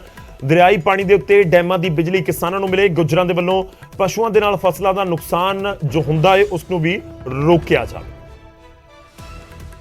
900 ਕਰੋੜ ਰੁਪਈਆ ਸਾਡਾ ਜਿਹੜਾ ਕਰੰਟ ਇਸ ਵੇਲੇ ਸਰਕਾਰ ਵੱਲ ਖੜਾ ਹੈ, ਮਿੱਲਾਂ ਵੱਲ ਖੜਾ ਹੈ ਔਰ ਪ੍ਰਾਈਵੇਟ ਮਿੱਲਾਂ ਵੱਲ ਖੜਾ ਹੈ। ਲਗਭਗ 350 ਕਰੋੜ ਸਹਿਕਾਰੀ ਮਿੱਲਾਂ ਵੱਲ ਹੈ ਔਰ 550 ਕਰੋੜ ਦੇ ਕਰੀਬ ਪ੍ਰਾਈਵੇਟ ਮਿੱਲਾਂ ਵੱਲ ਹੈ। ਗੰਨੇ ਦਾ ਸੀਜ਼ਨ ਸਮਾਪਤ ਹੋਣ ਤੇ ਆਇਆ, ਪਰ ਸਾਡੀ ਜਿਹੜੀ ਉਹ ਪੇਮੈਂਟ ਹੈ ਕਿਸਾਨਾਂ ਦੀ ਉਹਨਾਂ ਦੇ ਖਾਤਿਆਂ 'ਚ ਨਹੀਂ ਪਾਈ ਜਾ ਰਹੀ। ਸੋ ਸਰਕਾਰ ਨੂੰ ਅਸੀਂ ਵੱਖ-ਵੱਖ ਤਰੀਕਿਆਂ ਦੇ ਨਾਲ ਅਪੀਲ ਕਰ ਚੁੱਕੇ ਹਾਂ। ਅੱਜ ਤੁਹਾਡੇ ਰਾਹੀਂ, ਮਾਧਿਅਮ ਰਾਹੀਂ ਸਰਕਾਰ ਨੂੰ ਅਪੀਲ ਕਰਦੇ ਹਾਂ ਕਿ ਸਾਡਾ 900 ਕਰੋੜ ਸਾਡੇ ਖਾਤਿਆਂ 'ਚ ਪਾਇਆ ਜਾਵੇ, ਜਿਹੜਾ ਪ੍ਰਾਈਵੇਟ ਤੇ ਸਹਿਕਾਰੀ। ਤਾਂ ਗੰਨਾ ਬਕਾਇਆ ਜਿਹੜਾ ਕਿਸਾਨਾਂ ਦੀ ਮੰਗ ਹੈ ਪਹਿਲਾਂ ਸਰਕਾਰਾਂ ਦੇ ਸਾਹਮਣੇ ਵੀ ਰਹੀ ਹੈ। ਹੁਣ ਨਵੀਂ ਸਰਕਾਰ ਪੰਜਾਬ ਦੇ ਵਿੱਚ ਆਈ ਹੈ, ਕਿੰਨੀ ਜਲਦੀ ਗੰਨਾ ਕਿਸਾਨਾਂ ਦੀ ਬਕਾਇਆ ਰਾਸ਼ੀ ਉਹਨਾਂ ਨੂੰ ਦਿੱਤੀ ਜਾਂਦੀ ਹੈ ਉਸ ਦੇ ਉੱਤੇ ਨਜ਼ਰ ਰਹੇਗੀ। ਖੈਰ ਅੱਗੇ ਵਧਦੇ ਹਾਂ ਤੇ ਹੁਣ ਗੱਲ ਹੋਵੇਗੀ ਗੁਰਬਾਣੀ ਦੇ ਪ੍ਰਸਾਰਣ ਦੀ। ਸੂਬੇ ਦੇ ਮੁੱਖ ਮੰਤਰੀ ਭਗਵੰਤ ਮਾਨ ਨੇ ਐਸਜੀਪੀਸੀ ਨੂੰ ਚੈਨਲ ਖੋਲ੍ਹਣ ਦੇ ਲਈ ਵਿੱਤੀ ਮਦਦ ਦੇਣ ਦਾ ਐਲਾਨ ਕੀਤਾ ਤਾਂ ਐਸਜੀਪੀਸੀ ਅਤੇ ਅਕਾਲ ਤਖਤ ਸਾਹਿਬ ਦੇ ਜਥੇਦਾਰ ਗਿਆਨੀ ਹਰਪ੍ਰੀਤ ਸਿੰਘ ਨੇ ਇਸ ਆਫਰ ਨੂੰ ਠੁਕਰਾ ਦਿੱਤਾ। ਪਰ ਇਸ ਪੂਰੇ ਮਾਮਲੇ ਦੇ ਉੱਤੇ ਸਿਆਸਤ ਖੂਬ ਗਰਮਾ ਰਹੀ ਹੈ। ਗੁਰੂ ਸਾਹਿਬ ਦੀ ਬਾਣੀ ਪੂਰੀ ਦੁਨੀਆ 'ਚ ਫੈਲੇ, ਜਿੱਦਾਂ ਵੀ ਖਰਚਾ ਉਹਦੇ ਵਾਸਤੇ ਲੋੜੀਂਦਾ ਹੋਊਗਾ, ਪੰਜਾਬ ਸਰਕਾਰ ਖਿੜੇ ਮੱਥੇ ਉਹ ਸਾਰਾ ਖਰਚਾ ਦੇਊਗੀ। ਮੁੱਖ ਮੰਤਰੀ ਸਾਹਿਬ ਦੀਆਂ ਅਸੀਂ ਭਾਵਨਾਵਾਂ ਦਾ ਸਤਿਕਾਰ ਕਰਦੇ ਹਾਂ, ਪਰ ਖਾਲਸਾ ਪੰਥ ਦੀਆਂ ਸੰਸਥਾਵਾਂ ਤੇ ਖਾਲਸਾ ਪੰਥ ਕੋਲ ਪੈਸੇ ਦੀ ਜਿਹੜੀ ਹੈ ਉਹ ਕੋਈ ਕਮੀ ਨਹੀਂ ਹੈ। ਸਰਕਾਰ ਦਾ ਬਿਆਨ ਐਸਜੀਪੀਸੀ ਦਾ ਜਵਾਬ ਤੇ ਹੁਣ ਸ੍ਰੀ ਅਕਾਲ ਤਖਤ ਸਾਹਿਬ ਦੇ ਜਥੇਦਾਰ ਗਿਆਨੀ ਹਰਪ੍ਰੀਤ ਸਿੰਘ ਦੇ ਵੱਲੋਂ ਵੀ ਨਾ ਹੋਈ ਹੈ ਚੈਨਲ ਖੋਲ੍ਹਣ ਦੇ ਲਈ ਸਰਕਾਰ ਦੇ ਆਫਰ ਨੂੰ। ਬੀਤੇ ਦਿਨ ਸੀਐਮ ਮਾਨ ਨੇ ਐਸਜੀਪੀਸੀ ਨੂੰ ਚੈਨਲ ਖੋਲ੍ਹਣ ਦੇ ਲਈ ਬੇਨਤੀ ਕੀਤੀ ਸੀ ਤੇ ਸਾਰਾ ਖਰਚਾ ਚੁੱਕਣ ਦੀ ਵੀ ਗੱਲ ਕਹੀ ਸੀ, ਜਿਸ ਨੂੰ ਲੈ ਕੇ ਜਥੇਦਾਰ ਸਾਹਿਬ ਨੇ ਕਿਹਾ ਕਿ ਐਸਜੀਪੀਸੀ ਦੇ ਕੋਲ ਪੈਸੇ ਦੀ ਕਮੀ ਨਹੀਂ ਹੈ, ਜੇ ਮਦਦ ਕਰਨਾ ਚਾਹੁੰਦੇ ਹੋ ਤਾਂ ਚੈਨਲ ਖੋਲ੍ਹਣ ਦੇ ਲਈ ਮਨਜ਼ੂਰੀ ਦਿਵਾਓ। ਮੁੱਖ ਮੰਤਰੀ ਸਾਹਿਬ ਦੀਆਂ ਅਸੀਂ ਭਾਵਨਾਵਾਂ ਦਾ ਸਤਿਕਾਰ ਕਰਦੇ ਹਾਂ, ਪਰ ਖਾਲਸਾ ਪੰਥ ਦੀਆਂ ਸੰਸਥਾਵਾਂ ਤੇ ਖਾਲਸਾ ਪੰਥ ਕੋਲ ਪੈਸੇ ਦੀ ਜਿਹੜੀ ਹੈ ਉਹ ਕੋਈ ਕਮੀ ਨਹੀਂ ਹੈ। ਜੇ ਪੰਜਾਬ ਸਰਕਾਰ ਸੁਹਿਰਦ ਹੈ ਤੇ ਮੈਂ ਉਹਨਾਂ ਨੂੰ ਇਹੋ ਹੀ ਅਪੀਲ ਕਰਨੀ ਚਾਹਾਂਗਾ ਕਿ ਕੇਂਦਰੀ ਸੂਚਨਾ ਪ੍ਰਸਾਰਣ ਮੰਤਰਾਲੇ ਤੋਂ ਸ਼੍ਰੋਮਣੀ ਗੁਰਦੁਆਰਾ ਪ੍ਰਬੰਧਕ ਕਮੇਟੀ ਨੂੰ ਚੈਨਲ ਦੀ ਮਨਜ਼ੂਰੀ ਜਿਹੜੀ ਹੈ ਉਹ ਲੈ ਕੇ ਦੇਣ। ਜਥੇਦਾਰ ਤੋਂ ਪਹਿਲਾਂ ਐਸਜੀਪੀਸੀ ਪ੍ਰਧਾਨ ਵੀ ਸਰਕਾਰ ਦੀ ਪੇਸ਼ਕਸ਼ ਨੂੰ ਠੁਕਰਾ ਚੁੱਕੇ ਨੇ ਤੇ ਉਹਨਾਂ ਨੇ ਸਰਕਾਰ ਨੂੰ ਗੁਰੂ ਘਰਾਂ ਦੇ ਪ੍ਰਬੰਧ ਤੋਂ ਦੂਰ ਰਹਿਣ ਦੀ ਨਸੀਹਤ ਤੱਕ ਵੀ ਦੇ ਦਿੱਤੀ ਕਿ ਤੁਸੀਂ ਆਪਣੇ ਸਰਕਾਰ ਦੇ ਜਿਹੜੇ ਕਾਰਜ ਭਾਗ ਆ ਉਹਨਾਂ ਦੇ ਵਿੱਚ ਆ ਜਿਹੜੀਆਂ ਸਾਨੂੰ ਅਸੀਂ 2-3 ਤੁਹਾਨੂੰ ਬੇਨਤੀਆਂ ਕੀਤੀਆਂ, ਉਹ 2-3 ਬੇਨਤੀਆਂ ਪ੍ਰਵਾਨ ਕਰੋ। ਉਹ ਕਾਰਜ ਜਿਹੜੇ ਸ਼੍ਰੋਮਣੀ ਕਮੇਟੀ ਦੇ ਕਰਨ ਵਾਲੇ ਉਹ ਤੁਸੀਂ ਕਰਾਓ। ਐਸਜੀਪੀਸੀ ਨੇ ਆਫਰ ਨੂੰ ਠੁਕਰਾਇਆ ਹੀ ਨਹੀਂ, ਸਗੋਂ ਸਿਆਸਤ ਕਰਨ ਤੋਂ ਦੂਰ ਰਹਿਣ ਦੀ ਗੱਲ ਕਹੀ ਹੈ। ਤਾਂ ਆਮ ਆਦਮੀ ਪਾਰਟੀ ਨੇ ਵੀ ਐਸਜੀਪੀਸੀ ਪ੍ਰਧਾਨ ਨੂੰ ਜਵਾਬ ਦਿੱਤਾ ਹੈ ਤੇ ਕਿਹਾ ਹੈ ਕਿ ਅਸੀਂ ਨਹੀਂ, ਐਸਜੀਪੀਸੀ ਪ੍ਰਧਾਨ ਮਾਮਲੇ ਤੇ ਸਿਆਸਤ ਕਰ ਰਹੇ ਨੇ, ਅਸੀਂ ਸਹਿਯੋਗ ਦੇਣ ਦੀ ਗੱਲ ਕਹਿ ਰਹੇ ਹਾਂ। ਐਸਜੀਪੀਸੀ ਦੇ ਪ੍ਰਧਾਨ ਸਾਹਿਬ ਦਾ ਜਿਹੜਾ ਉੱਤੇ ਬਿਆਨ ਆਇਆ ਔਰ ਉਹਨਾਂ ਦਾ ਖਾਸ ਕਰ ਇਹ ਕਹਿਣਾ ਵੀ ਸੀਐਮ ਸਾਹਿਬ ਨੂੰ ਇਹ ਤੇ ਰਾਜਨੀਤੀ ਨਹੀਂ ਕਰਨੀ ਚਾਹੀਦੀ, ਮੈਨੂੰ ਲੱਗਦਾ ਇਹ ਬਿਲਕੁਲ ਸਿਰੇ ਤੋਂ ਅਸੀਂ ਇਹਨੂੰ ਖਾਰਿਜ ਕਰਦੇ ਹਾਂ। ਐਸਜੀਪੀਸੀ ਦੇ ਪ੍ਰਧਾਨ ਸਾਹਿਬ ਨੂੰ ਮੈਨੂੰ ਲੱਗਦਾ ਹੈ ਉਹਨਾਂ ਨੂੰ ਇਹੋ ਜਿਹੀ ਰਾਜਨੀਤੀ 'ਚ ਨਹੀਂ ਪੈਣਾ ਚਾਹੀਦਾ, ਕਿਉਂਕਿ ਐਸਜੀਪੀਸੀ ਵੀ ਸਾਂਝੀ ਹੈ ਔਰ ਸਰਕਾਰ ਵੀ ਸਾਰਿਆਂ 'ਚ ਸਾਂਝੀ ਹੈ। ਵਿਰੋਧੀ ਪਾਰਟੀਆਂ ਇੱਕ ਪਾਸੇ ਮਾਨ ਸਰਕਾਰ ਦੇ ਫੈਸਲੇ ਨੂੰ ਸਹੀ ਵੀ ਦੱਸ ਰਹੀਆਂ ਨੇ, ਪਰ ਐਸਜੀਪੀਸੀ ਦੇ ਵਿੱਚ ਸਰਕਾਰ ਦੀ ਦਖਲ ਅੰਦਾਜ਼ੀ ਨੂੰ ਗਲਤ ਵੀ ਕਹਿ ਰਹੀਆਂ ਨੇ। ਐਸਜੀਪੀਸੀ ਦੇ ਪ੍ਰਧਾਨ ਨਾਲ ਕੋਈ ਬਣਦੀ ਨਹੀਂ ਹੈ, ਅਕਾਲੀ ਦਲ ਨਾਲ ਕੋਈ ਸਹਿਮਤੀ ਨਹੀਂ, but I think SGPC the domain ਦੇ ਵਿੱਚ ਸਰਕਾਰ ਦੀ ਇੰਟਰਫੇਰੈਂਸ ਕਦੀ ਵੀ ਟੋਲਰੇਟ ਨਹੀਂ ਹੋਈ ਅੱਜ ਤੱਕ, ਨੰਬਰ 1। ਨੰਬਰ 2, ਐਸਜੀਪੀਸੀ ਨੂੰ ਵੀ ਚਾਹੀਦਾ ਵਾ ਕਿ ਇਹ ਗੁਰਬਾਣੀ ਕੋਈ ਕਿਸੇ ਨੂੰ ਐਕਸਕਲੂਸਿਵ ਰਾਈਟਸ ਨਹੀਂ ਦੇਣੇ ਚਾਹੀਦੇ। ਇਹ ਧਾਰਮਿਕ ਮਸਲਾ ਹੈ ਔਰ ਸ਼੍ਰੋਮਣੀ ਗੁਰਦੁਆਰਾ ਪ੍ਰਬੰਧਕ ਕਮੇਟੀ ਦੇ ਪ੍ਰਧਾਨ ਸਾਹਿਬ ਦਾ ਵੀ ਬਿਆਨ ਮੈਂ ਸੁਣਿਆ ਹੈ, ਉਹਨਾਂ ਨੇ ਸ਼ਾਇਦ ਇਸ ਤਜਵੀਜ਼ ਨੂੰ ਸਵੀਕਾਰ ਨਹੀਂ ਕੀਤਾ ਹੈ। ਹਾਲਾਂਕਿ ਅੱਛੀ ਗੱਲ ਹੈ, ਸਰਕਾਰ ਨੂੰ ਗੁਰਬਾਣੀ ਦੇ ਪ੍ਰਚਾਰ ਪ੍ਰਸਾਰ ਲਈ ਅਗਰ ਕੁਝ ਕਰਨਾ ਚਾਹੁੰਦੀ ਹੈ ਤਾਂ ਅਸੀਂ ਉਹਦਾ ਸਵਾਗਤ ਹੀ ਕਰਦੇ ਹਾਂ। ਗੁਰਬਾਣੀ ਦਾ ਲਾਈਵ ਪ੍ਰਸਾਰਣ ਇੱਕ ਨਿੱਜੀ ਚੈਨਲ ਦੇ ਕੋਲ ਹੈ। ਵੈਸੇ ਜਥੇਦਾਰ ਦੇ ਹੁਕਮਾਂ ਤੋਂ ਬਾਅਦ ਐਸਜੀਪੀਸੀ ਨੇ ਖੁਦ ਦੇ ਚੈਨਲ ਦੇ ਲਈ ਇੱਕ 7 ਮੈਂਬਰੀ ਕਮੇਟੀ ਦਾ ਗਠਨ ਕੀਤਾ ਸੀ, ਉਸ ਦੀ ਰਿਪੋਰਟ ਅਜੇ ਆਉਣੀ ਬਾਕੀ ਹੈ, ਪਰ ਸੀਐਮ ਦੇ ਬਿਆਨ ਨੇ ਨਵੀਂ ਸਿਆਸੀ ਜੰਗ ਛੇੜ ਦਿੱਤੀ ਹੈ। Bureau report, news 18 Punjab. ਹੁਣ ਅੱਗੇ ਵਧਦੇ ਤੇ ਗੱਲ ਕਾਂਗਰਸ ਦੀ ਕਰਾਂਗੇ। ਕਾਂਗਰਸ ਦੇ ਕਲੇਸ਼ ਦੀ ਕਰਾਂਗੇ, ਨਹੀਂ ਰੁਕ ਰਿਹਾ। ਜੀ ਹੁਣ ਸਾਬਕਾ ਵਿਧਾਇਕ ਪਰਮਿੰਦਰ ਪਿੰਕੀ ਦਾ ਵੱਡਾ ਬਿਆਨ ਸਾਹਮਣੇ ਆਇਆ ਤੇ ਉਹਨਾਂ ਦੇ ਨਿਸ਼ਾਨੇ ਦੇ ਉੱਤੇ ਜਾਖੜ ਵੀ ਨੇ, ਵੱਡੇ ਲੀਡਰ ਵੀ ਨੇ। ਤੇ ਪਰਮਿੰਦਰ ਪਿੰਕੀ ਕਹਿ ਰਹੇ ਨੇ ਕਿ ਹਾਈਕਮਾਨ ਜਲਦ ਸਿੱਧੂ ਦੇ ਖਿਲਾਫ ਕਾਰਵਾਈ ਕਰੇਗੀ। ਸਿੱਧੂ ਸਣੇ ਕਈ ਲੀਡਰਾਂ ਦੇ ਖਿਲਾਫ ਹੁਣ ਕਾਰਵਾਈ ਹੋਣ ਜਾ ਰਹੀ ਹੈ। ਆਪਸੀ ਲੜਾਈ ਦੇ ਵਿੱਚ ਪਾਰਟੀ ਨੂੰ ਬਹੁਤ ਨੁਕਸਾਨ ਪਹੁੰਚਿਆ ਹੈ। ਸਾਰੇ ਵੱਡੇ ਲੀਡਰ ਮੁੱਖ ਮੰਤਰੀ ਬਣਨਾ ਚਾਹੁੰਦੇ ਨੇ, ਇਹ ਸਾਰੇ ਜ਼ਿੰਮੇਵਾਰੀ ਨਿਭਾਉਣ ਦੇ ਕਾਬਿਲ ਹੀ ਨਹੀਂ ਸਨ। ਸਿੱਧੂ ਦੇ ਹੁਣ ਵੱਖ-ਵੱਖ ਥਾਵਾਂ ਦੇ ਉੱਤੇ ਜਾਣ ਦਾ ਕੀ ਫਾਇਦਾ? ਰਾਜਨੀਤੀ ਤੋਂ ਸੰਨਿਆਸ ਲੈਣ ਮਗਰੋਂ ਜਾਖੜ ਕਿਉਂ ਬਿਆਨ ਦੇ ਰਹੇ ਨੇ? ਤਾਂ ਜਾਖੜ ਵੀ ਨਿਸ਼ਾਨੇ ਤੇ ਨੇ ਪਰਮਿੰਦਰ ਪਿੰਕੀ ਦੇ ਨਿਸ਼ਾਨੇ ਦੇ ਉੱਤੇ। ਪਰਮਿੰਦਰ ਪਿੰਕੀ ਦੇ ਸਾਬਕਾ ਵਿਧਾਇਕ ਨੇ, ਨਵਜੋਤ ਸਿੰਘ ਸਿੱਧੂ ਵੀ ਨੇ ਤੇ ਵੱਡੇ ਲੀਡਰ ਵੀ ਨੇ, ਤੇ ਕਹਿ ਰਹੇ ਨੇ ਕਿ ਇਹਨਾਂ ਦੇ ਵਿੱਚ ਇਹ ਸਾਰੇ ਸੀਐਮ ਬਣਨਾ ਚਾਹੁੰਦੇ ਸੀ ਪਰ ਕਾਬਲ ਕੋਈ ਵੀ ਨਹੀਂ ਹੈ। ਸਿੱਧੂ ਨੂੰ ਕਹਿ ਰਹੇ ਨੇ ਕਿ ਤੁਸੀਂ ਪਹਿਲਾਂ ਕਿਉਂ ਨਹੀਂ ਗਏ, ਹੁਣ ਤੁਸੀਂ ਥਾਂ-ਥਾਂ ਦੇ ਉੱਤੇ ਜਾ ਰਹੇ ਹੋ, ਇਸ ਦਾ ਕੀ ਫਾਇਦਾ? ਹੁਣ ਤਾਂ ਨਿਕਲ ਚੁੱਕੇ ਨੇ ਇਲੈਕਸ਼ਨ। ਤੇ ਦੂਜਾ ਜਾਖੜ ਨੂੰ ਕਹਿ ਰਹੇ ਨੇ ਕਿ ਜਦੋਂ ਤੁਸੀਂ ਐਕਟਿਵ ਪੋਲਿਟਿਕਸ ਤੋਂ ਦੂਰ ਹੋ ਗਏ ਤਾਂ ਫਿਰ ਹੁਣ ਬਿਆਨ ਕਿਉਂ ਦੇ ਰਹੇ? ਜਿਹੜਾ ਨਵਜੋਤ ਸਿੰਘ ਸਿੱਧੂ ਹੈਗਾ ਉਹਨੂੰ ਆਪਦੇ ਆਪ 'ਚ ਸਮਝ ਚਾਹੀਦੀ ਹੈ, ਪਾਰਟੀ ਦਾ ਡਿਸਪਲਿਨ ਰੱਖਣਾ ਚਾਹੀਦਾ ਹੈ। ਉੱਥੇ ਪ੍ਰਿਯੰਕਾ ਗਾਂਧੀ ਵੀ ਬੈਠੇ ਸੀਗੇ। ਉਹ ਲੇਡੀਜ਼ ਜਿਹੜੀ ਹੈਗੀ ਬੜੀ ਸਬਰ ਤੇ ਸੰਤੋਖ ਵਾਲੀ ਲੇਡੀਜ਼ ਹੈਗੀ, ਅਗਰ ਉਹ ਵੀ ਇੰਨਾ ਵਰਗੀ ਹੁੰਦੀ ਤਾਂ ਕੋਈ ਨਾ ਕੋਈ ਐਕਸ਼ਨ ਲੈ ਲੈਂਦੇ। ਉਹ she is a noble lady, ਉਹਨਾਂ ਨੇ ਚੁੱਪ ਕਰ ਗਏ ਉੱਥੇ ਵੀ ਚਲੋ ਛੱਡ ਦਈਏ ਇਸ ਗੱਲ ਨੂੰ। ਤੇ ਮੈਂ ਪੁੱਛਣਾ ਚਾਹੁੰਦਾ ਸਰ ਨਵਜੋਤ ਸਿੰਘ ਸਿੱਧੂ ਨੂੰ ਕਿ ਉਹ ਪੰਜਾਬ ਪ੍ਰਦੇਸ਼ ਕਾਂਗਰਸ ਦੇ ਪ੍ਰਧਾਨ ਸੀ, ਕਿੰਨੀਆਂ ਕਨਸਟੀਚੁਐਂਸੀਆਂ ਦੇ ਵਿੱਚ ਉਹ ਕੰਪੇਨ ਕਰਨ ਵਾਸਤੇ ਗਏ?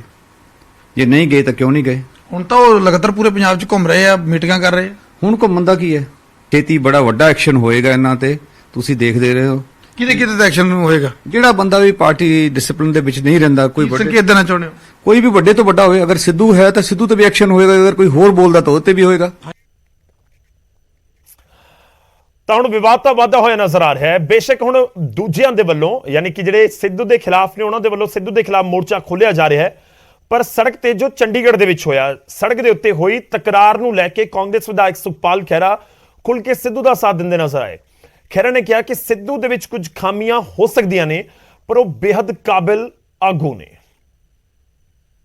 ਦਾਵਾ ਕਿ ਇਦਾਂ ਦੇ ਜਨਤਕ ਇਕੱਠ ਵਿੱਚ ਕੋਈ ਵੀ ਰਿਸਪੌਂਸਿਬਲ ਲੀਡਰ, ਚਾਹੇ ਉਹ ਨਵਜੋਤ ਸਿੰਘ ਸਿੱਧੂ ਆ ਤੇ ਚਾਹੇ ਉਹ ਸੁਖੀ ਰੰਧਾਵਾ ਵਾ, ਕੋਈ ਵੀ ਆਦਮੀ ਆਪਣੇ ਕਿਸੇ ਪਾਰਟੀ ਦੇ ਕੁਲੀਗ ਦਾ ਨਾਮ ਥੋੜ੍ਹਾ ਲਊਗਾ। ਪੰਜਾਬ ਦੇ ਲੋਕਾਂ ਤੋਂ ਕੋਈ ਗੱਲ ਛੁਪੀ ਹੋਈ ਹੈ? ਸਭ ਕੁਝ ਪੰਜਾਬ ਦੇ ਲੋਕਾਂ ਦੇ ਸਾਹਮਣੇ ਦੁੱਧ ਦਾ ਦੁੱਧ ਤੇ ਪਾਣੀ ਦੇ ਪਾਣੀ ਵਾਂਗੂ ਕ੍ਰਿਸਟਲ ਕਲੀਅਰ ਆ ਸਾਰੇ ਪੰਜਾਬ ਦੀ ਤਸਵੀਰ ਕਿ ਕੌਣ ਲੋਕ ਇਸ ਸਟੇਟ ਦੇ ਹਿਤੈਸ਼ੀ ਨੇ ਤੇ ਕਿਹਨਾਂ ਲੋਕਾਂ ਨੇ ਪੰਜਾਬ ਨੂੰ ਇਸ ਵਕਤ ਲੁੱਟਿਆ ਤੇ ਦੇ ਇੰਡਲਜਡ ਇਨ ਕਰਪਸ਼ਨ। ਸੋ ਉਹ ਅਨਵਾਰੰਟਡ ਸੀਗਾ ਜੋ ਉਹਨਾਂ ਨੇ ਕਿਹਾ ਉਸ ਲੀਡਰ ਨੇ, but still I do not want to get into this this fight. ਤੁਹਾਨੂੰ ਲੱਗਦਾ ਕਿ ਨਵਜੋਤ ਸਿੰਘ ਸਿੱਧੂ ਜੇ ਕੁਝ ਲੋਕਾਂ ਦਾ ਵੱਲ ਸ਼ੱਕ ਦੀ ਸੂਈ ਘੁਮਾ ਰਹੇ ਨੇ ਤਾਂ ਉਹ ਸਹੀ ਕਹਿ ਰਹੇ ਨੇ? ਦੇਖੋ, ਨਵਜੋਤ ਦੀ ਇੱਕ ਗੱਲ ਤਾਂ ਆਪਾਂ ਨੂੰ ਮੰਨਣੀ ਪਊਗੀ ਕਿ 100 ਖਾਮੀਆਂ ਹੋ ਸਕਦੀਆਂ, ਤਾਂ ਸੁਖਪਾਲ ਖਹਿਰਾ ਦਾ ਸਾਥ ਤਾਂ ਜ਼ਰੂਰ ਮਿਲ ਰਿਹਾ। ਖੈਰ, ਦੋ ਇਸ ਸਮੇਂ ਅਹੁਦੇ ਕਾਂਗਰਸ ਦੇ ਅੰਦਰ ਨੇ ਜਿਨ੍ਹਾਂ ਨੂੰ ਲੈ ਕੇ ਰੇਸ ਹੈ। ਇੱਕ ਹੈ ਪੰਜਾਬ ਕਾਂਗਰਸ ਦੀ ਪ੍ਰਧਾਨਗੀ, ਕਿਉਂਕਿ ਸਿੱਧੂ ਨੇ ਅਸਤੀਫਾ ਦਿੱਤਾ ਹੈ, ਸਿੱਧੂ ਵਾਪਸ ਉਸ ਅਹੁਦੇ ਨੂੰ ਚਾਹੁੰਦੇ ਨੇ, ਤੇ ਦੂਜਾ ਅਹੁਦਾ ਹੈ ਲੀਡਰ ਆਫ ਆਪੋਜੀਸ਼ਨ ਦਾ। ਉਸ ਨੂੰ ਲੈ ਕੇ ਸੁਖਪਾਲ ਖਹਿਰਾ ਵੀ ਰੇਸ ਦੇ ਵਿੱਚ ਨੇ, ਤੇ ਜੋ ਇੱਕ ਧੜੇਬੰਦੀ ਨਜ਼ਰ ਆਉਂਦੀ ਹੈ ਤੇ ਇੱਕੋ ਧੜੇ ਦੇ ਵਿੱਚ ਸੁਖਪਾਲ ਖਹਿਰਾ ਤੇ ਨਵਜੋਤ ਸਿੰਘ ਸਿੱਧੂ ਨਜ਼ਰ ਆਉਂਦੇ ਨੇ। ਉਧਰ ਸੁਨੀਲ ਜਾਖੜ ਦੇ ਉੱਤੇ ਬਿਆਨ ਨਹੀਂ ਰੁਕ ਰਹੇ, ਇਹ ਵਿਵਾਦ ਨਹੀਂ ਰੁਕ ਰਿਹਾ। ਫਾਜ਼ਿਲਕਾ ਦੇ ਵਿੱਚ ਅਕਾਲੀ ਦਲ ਨੇ ਪ੍ਰਦਰਸ਼ਨ ਕੀਤਾ ਹੈ, ਜਾਖੜ ਨੇ ਦਲਿਤਾਂ ਦਾ ਅਪਮਾਨ ਕੀਤਾ ਹੈ, ਮਹਿੰਦਰ ਰਣਵਾ ਕਹਿੰਦੇ ਹੋਏ ਨਜ਼ਰ ਆਏ। ਜਾਖੜ ਦੇ ਖਿਲਾਫ ਕੇਸ ਦਰਜ ਕਰਨ ਦੀ ਵੀ ਮੰਗ ਕੀਤੀ ਗਈ। ਦੋ ਤਸਵੀਰਾਂ ਤੁਹਾਡੇ ਸਾਹਮਣੇ ਨੇ। ਇੱਕ ਪਾਸੇ ਫਾਜ਼ਿਲਕਾ ਜਲਾਲਾਬਾਦ ਜ਼ਿਲ੍ਹੇ ਦੇ ਵਿੱਚ ਪ੍ਰਦਰਸ਼ਨ ਹੋਏ ਨੇ, ਫਾਜ਼ਿਲਕਾ ਦੇ ਵਿੱਚ ਸ਼੍ਰੋਮਣੀ ਅਕਾਲੀ ਦਲ ਨੇ ਪ੍ਰਦਰਸ਼ਨ ਕੀਤਾ, ਤਾਂ ਐਸਸੀਬੀਸੀ ਵਰਗ ਭਾਈਚਾਰੇ ਦੇ ਵੱਲੋਂ ਜਲਾਲਾਬਾਦ ਦੇ ਵਿੱਚ ਪ੍ਰਦਰਸ਼ਨ ਕੀਤਾ ਗਿਆ। ਜਾਖੜ ਦਾ ਪੁਤਲਾ ਸਾੜ ਕੇ ਵਿਰੋਧ ਜਤਾਇਆ।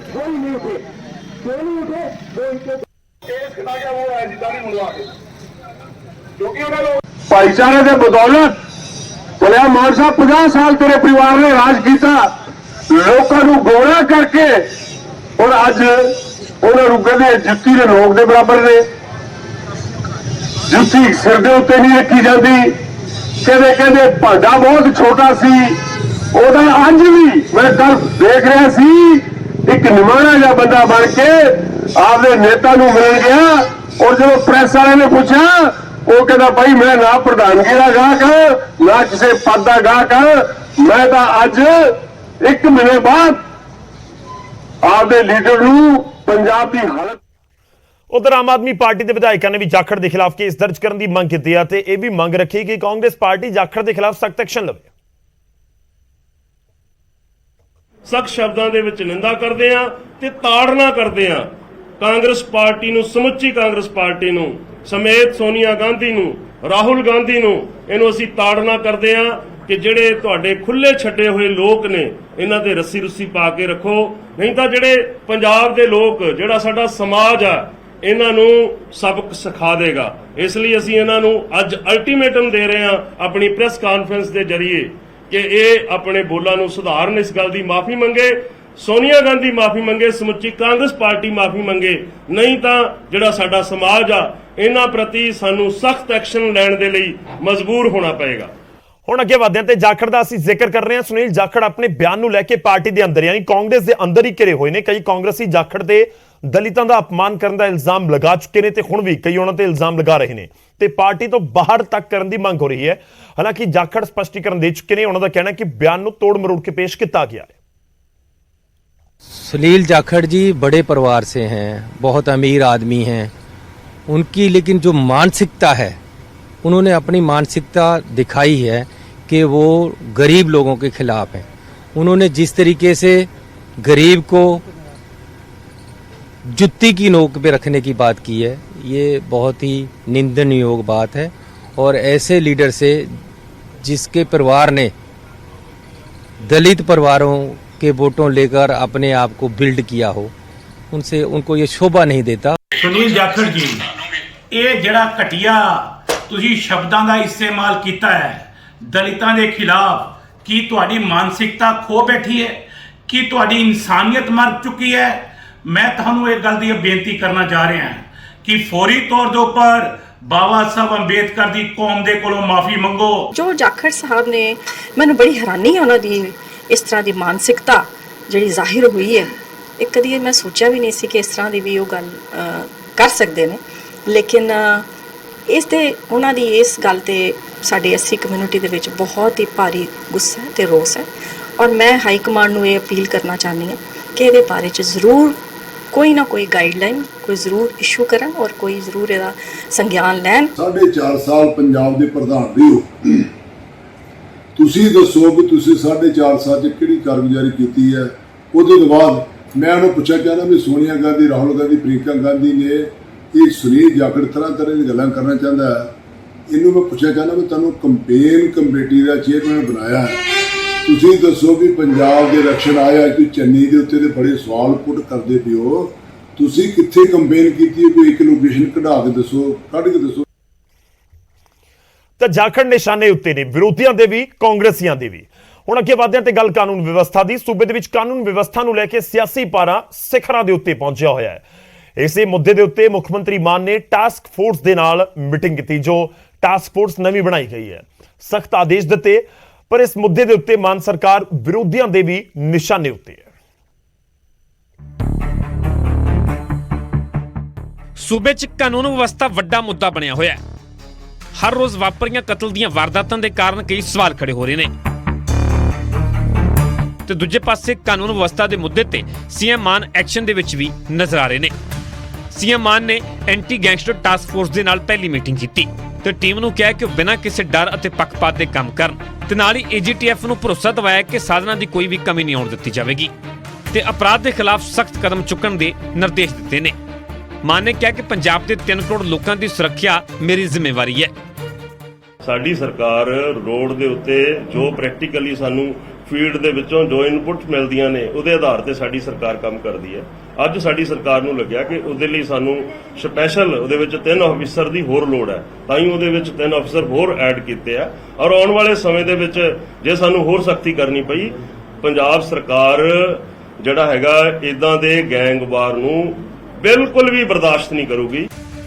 ਬੇਸ਼ੱਕ ਸੀਐਮ ਮਾਨ ਅਧਿਕਾਰੀਆਂ ਨੂੰ ਸਖਤ ਆਦੇਸ਼ ਦੇ ਰਹੇ ਨੇ, ਪਰ ਕਾਨੂੰਨ ਵਿਵਸਥਾ ਨੂੰ ਲੈ ਕੇ ਵਿਰੋਧੀਆਂ ਦੇ ਵੱਲੋਂ ਸਰਕਾਰ ਨੂੰ ਘੇਰਿਆ ਜਾ ਰਿਹਾ ਹੈ। ਨਵਜੋਤ ਸਿੱਧੂ ਨੇ ਤਾਂ ਇੱਥੋਂ ਤੱਕ ਕਹਿ ਦਿੱਤਾ ਕਿ ਸਰਕਾਰ ਅਨਾੜੀਆਂ ਦੇ ਹੱਥ ਆ ਗਈ ਹੈ।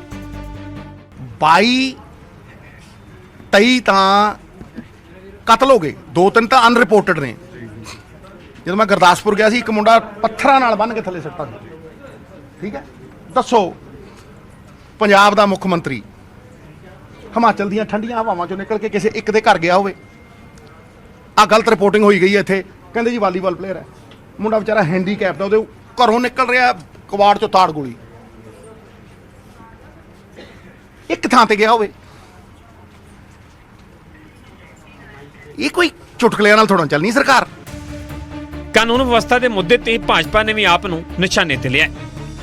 देखो टास्क फोर्स बनाने कोई गुरेज नहीं है, बनानी चाहिए सी सरकार नूं, पर सवाल तो ये है कि परफॉर्मेंस की है। टास्क फोर्स बनेगी, काम करेगी, ਅਸੀਂ उम्मीद करते हैं काम करे, लेकिन पिछले 25 दिनों जो पंजाब च लॉ एंड ऑर्डर की हालत हुई है, सिस्टम तो ऑलरेडी है ना जी, पंजाब च SSPs हैं, पंजाब पूरा पुलिस का नेटवर्क है, उसके बावजूद लॉ एंड ऑर्डर की हालात है। रोज़ कतल हो रहे हैं दिन दिहाड़े, और लगातार रोज़ नवे तो नवे एपीसोड हो रहे हैं। 20 तो ज़्यादा कतल पिछले 25 दिन हो गए और दिन दिहाड़े कतल हुए हैं। मुख्यमंत्री साहब की कर रहे हैं? ਸੋ ਕਾਨੂੰਨ ਵਿਵਸਥਾ ਨੂੰ ਲੈ ਕੇ ਮਾਨ ਸਰਕਾਰ ਵਿਰੋਧੀਆਂ ਦੇ ਨਿਸ਼ਾਨੇ ਤੇ ਹੈ। ਹਾਲਾਂਕਿ ਮਾਨ ਸਰਕਾਰ ਵੀ ਐਕਸ਼ਨ ਦੇ ਵਿੱਚ ਨਜ਼ਰ ਆ ਰਹੀ ਹੈ, ਪਰ ਕਤਲ ਦੀਆਂ ਵਾਰਦਾਤਾਂ ਤੇ ਬ੍ਰੇਕ ਕਦੋਂ ਲੱਗਦੀ ਹੈ, ਬਦਮਾਸ਼ਾਂ ਨੂੰ ਨੱਥ ਕਦੋਂ ਪਾਈ ਜਾਂਦੀ ਹੈ, ਉਮੀਦ ਹੈ ਕਿ ਇਹਨਾਂ ਸਵਾਲਾਂ ਦਾ ਜਵਾਬ ਵੀ ਆਉਣ ਵਾਲੇ ਦਿਨਾਂ ਦੇ ਵਿੱਚ ਜ਼ਰੂਰ ਮਿਲੇਗਾ। Bureau report, news 18 Punjab. ਤਾਂ ਗੈਂਗਸਟਰ ਕਲਚਰ ਕਿਵੇਂ ਪੰਜਾਬ ਦੇ ਵਿੱਚੋਂ ਖਤਮ ਕੀਤਾ ਜਾਵੇ, ਇੱਕ ਵੱਡੀ ਚੁਣੌਤੀ ਹੈ। ਟਾਸਕ ਖੁਦ ਭਗਵੰਤ ਮਾਨ ਸਰਕਾਰ ਦੇ ਸਾਹਮਣੇ ਵੀ ਹੈ। ਹੁਣ ਅੱਗੇ ਵਧਦੇ ਹਾਂ ਤੇ ਮਿਲਵਾਉਂਦੇ ਹਾਂ ਤੁਹਾਨੂੰ ਮੌੜ ਮੰਡੀ ਦੇ ਆਮ ਆਦਮੀ ਪਾਰਟੀ ਦੇ ਵਿਧਾਇਕ ਸੁਖਬੀਰ ਮਾਈਸਰ ਖਾਨਾ ਦੇ ਨਾਲ। ਮਾਈਸਰ ਖਾਨਾ ਸਾਹਿਬ ਦੇ ਸਖਤ ਤੇਵਰ ਨਜ਼ਰ ਆ ਰਹੇ ਨੇ। ਕੁਝ ਤਸਵੀਰਾਂ, ਵੀਡੀਓ, ਆਵਾਜ਼ਾਂ ਸਭ ਸਾਹਮਣੇ ਆਇਆ, ਤੁਹਾਨੂੰ ਸੁਣਾਵਾਂਗੇ। ਨਸ਼ੇ ਨੂੰ ਲੈ ਕੇ ਐਮਐਲਏ ਨੇ ਪੁਲਿਸ ਨੂੰ ਕਾਨੂੰਨ ਦਾ ਪਾਠ ਪੜ੍ਹਾ ਦਿੱਤਾ। ਲੋਕਾਂ ਦੇ ਵਿੱਚ ਖੜ ਕੇ ਪੁਲਿਸ ਦੀ ਕਲਾਸ ਲਗਾ ਦਿੱਤੀ ਤੇ ਚੌਂਕੀ ਇੰਚਾਰਜ ਨੂੰ ਵਿਧਾਇਕ ਨੇ ਕਿਹਾ ਕਿ ਜੇ ਅਗਲੀ ਵਾਰ ਕਿਸੇ ਬੰਦੇ ਨੇ ਕਹਿ ਦਿੱਤਾ ਕਿ ਚਿੱਟਾ ਵਿਕਦਾ ਹੈ ਤਾਂ ਫਿਰ ਹਿਸਾਬ ਲਗਾ ਲਿਓ।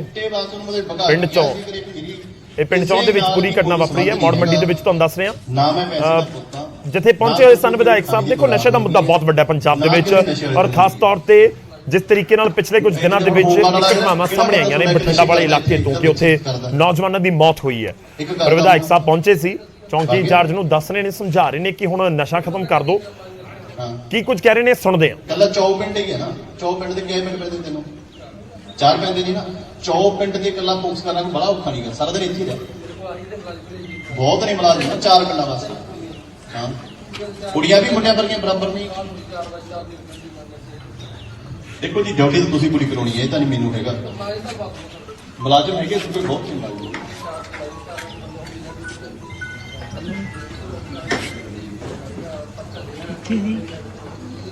ਮੈਂ ਉਹਦੇ ਕਿਹਾ ਸੀ ਜਿੰਨੇ ਮਰਜ਼ੀ ਮੁਲਾਜ਼ਮ ਲੈ ਕੇ ਐਸਐਚਓ ਉਹਨੂੰ ਵੀ ਧਿਆਨ ਚ ਲੈਂਦਾ ਹੋ ਜਾਣਾ। ਡੀਐਸ ਸਪੈਸ਼ਲ ਰੀਡ ਕਰਨੀ ਜਿੰਨੇ ਮਰਜ਼ੀ ਮਿਲਾ, ਤੂੰ ਪੂਰੇ ਹਲਕੇ ਤੇ ਬੁਲਾ ਲਾ। ਤਾਂ ਵਿਧਾਇਕ ਸਾਹਿਬ ਸਮਝਾ ਰਹੇ ਨੇ ਕਿ ਹੁਣ ਨਸ਼ਾ ਨਹੀਂ ਵਿਕਣਾ ਚਾਹੀਦਾ, ਜੇ ਨਸ਼ਾ ਵਿਕਿਆ ਤਾਂ ਫਿਰ ਹਿਸਾਬ ਲਗਾ ਲਿਓ। ਹੁਣ ਕੀ ਹਿਸਾਬ ਲਗਾਉਣਾ ਜਾਂ ਫਿਰ ਕੀ ਕਰਨਗੇ ਵਿਧਾਇਕ ਸਾਹਿਬ, ਇੱਕ ਵੱਡਾ ਸਵਾਲ ਹੈ। ਪਰ ਕੀ ਵਾਕਈ ਇਸ ਤਰੀਕੇ ਨਾਲ ਨਸ਼ਾ ਖਤਮ ਹੋ ਸਕਦਾ ਹੈ? ਕਿ ਇੰਨੀ ਸਖਤੀ ਚਾਹੀਦੀ ਹੈ ਜਾਂ ਹੁਣ ਤੱਕ ਨਹੀਂ ਹੋਈ ਸੀ? ਇਹ ਜ਼ਰੂਰੀ ਸੀ, ਇਸ ਕਰਕੇ ਹੁਣ ਨਸ਼ਾ ਖਤਮ ਹੋਣ ਵਾਲੇ ਪਾਸੇ ਕਦਮ ਵੱਧ ਜਾਣਗੇ, ਨਜ਼ਰ ਰਹੇਗੀ। ਅੱਗੇ ਵਧਦੇ ਹਾਂ ਤੇ ਗੱਲ ਬਿਕਰਮ ਮਜੀਠੀਆ ਦੀ। ਬਿਕਰਮ ਮਜੀਠੀਆ ਦੀ ਪਟੀਸ਼ਨ ਦੇ ਉੱਤੇ ਮੋਹਾਲੀ ਕੋਰਟ ਦੇ ਵਿੱਚ ਸੁਣਵਾਈ ਹੋਈ ਹੈ। ਪਟਿਆਲਾ ਜੇਲ੍ਹ ਪ੍ਰਸ਼ਾਸਨ ਨੇ ਜਵਾਬ ਦਾਖਲ ਕਰ ਦਿੱਤਾ ਹੈ। ਮਜੀਠੀਆ ਨੇ ਬੈਰਕ ਸ਼ਿਫਟ ਕਰਨ ਦੀ ਮੰਗ ਕੀਤੀ ਸੀ। ਮਜੀਠੀਆ ਨੇ ਜੇਲ੍ਹ ਦੇ ਵਿੱਚ ਖੁਦ ਦੀ ਜਾਨ ਨੂੰ ਖਤਰਾ ਦੱਸਿਆ ਸੀ। ਮਜੀਠੀਆ ਨੂੰ ਲੈ ਕੇ ਅਕਾਲੀ ਦਲ ਦਾ ਇੱਕ ਬਿਆਨ ਸਾਹਮਣੇ ਆਇਆ ਤੇ ਇਹ ਇਲਜ਼ਾਮ ਲਗਾਏ ਗਏ ਕਿ ਜੇਲ੍ਹ ਦੇ ਅੰਦਰ ਬਿਕਰਮ ਮਜੀਠੀਆ ਦੇ ਉੱਤੇ ਤਸ਼ੱਦਦ ਹੋ ਰਿਹਾ ਹੈ। ਖੈਰ, ਪਟਿਆਲਾ ਜੇਲ੍ਹ ਦੇ ਜਿਹੜੇ ਪ੍ਰਸ਼ਾਸਨ ਨੇ, ਪ੍ਰਬੰਧਕ ਨੇ, ਉਹਨਾਂ ਦੇ ਵੱਲੋਂ ਆਪਣਾ ਜਵਾਬ ਦਾਖਲ ਕਰ ਦਿੱਤਾ ਗਿਆ ਬਿਕਰਮ ਮਜੀਠੀਆ ਦੀ ਪਟੀਸ਼ਨ ਦਾ। ਮੋਹਾਲੀ ਕੋਰਟ ਦੇ ਵਿੱਚ ਇੱਕ ਪਟੀਸ਼ਨ ਬਿਕਰਮ ਮਜੀਠੀਆ ਦੇ ਵਕੀਲਾਂ ਦੇ ਵੱਲੋਂ ਲਗਾਈ ਗਈ। ਬਿਕਰਮ ਮਜੀਠੀਆ ਪਟਿਆਲਾ ਦੀ ਜੇਲ੍ਹ ਦੇ ਵਿੱਚ ਬੰਦ ਨੇ, ਨਿਆਇਕ ਹਿਰਾਸਤ ਦੇ ਵਿੱਚ ਨੇ। ਉਹਨਾਂ ਦੇ ਉੱਤੇ ਦਸੰਬਰ ਮਹੀਨੇ ਦੇ ਵਿੱਚ ਤਤਕਾਲੀ ਸਰਕਾਰ ਦੇ ਸਮੇਂ ਐਸਟੀਐਫ ਦੀ ਰਿਪੋਰਟ ਨੂੰ ਆਧਾਰ ਬਣਾ ਕੇ ਇੱਕ ਪਰਚਾ ਦਰਜ ਕੀਤਾ ਗਿਆ ਸੀ। ਐਨਡੀਪੀਐਸ ਦੀਆਂ ਧਾਰਾਵਾਂ ਉਸ ਦੇ ਵਿੱਚ ਲਗਾਈਆਂ ਗਈਆਂ। ਉਸ ਤੋਂ ਬਾਅਦ ਇਲੈਕਸ਼ਨ ਤੋਂ ਬਾਅਦ ਕਰੀਬ 23-24 ਫਰਵਰੀ ਨੂੰ ਬਿਕਰਮ ਮਜੀਠੀਆ ਨੇ ਸਰੈਂਡਰ ਕੀਤਾ ਤੇ ਉਸ ਤੋਂ ਬਾਅਦ ਲਗਾਤਾਰ ਨਿਆਇਕ ਹਿਰਾਸਤ ਦੇ ਵਿੱਚ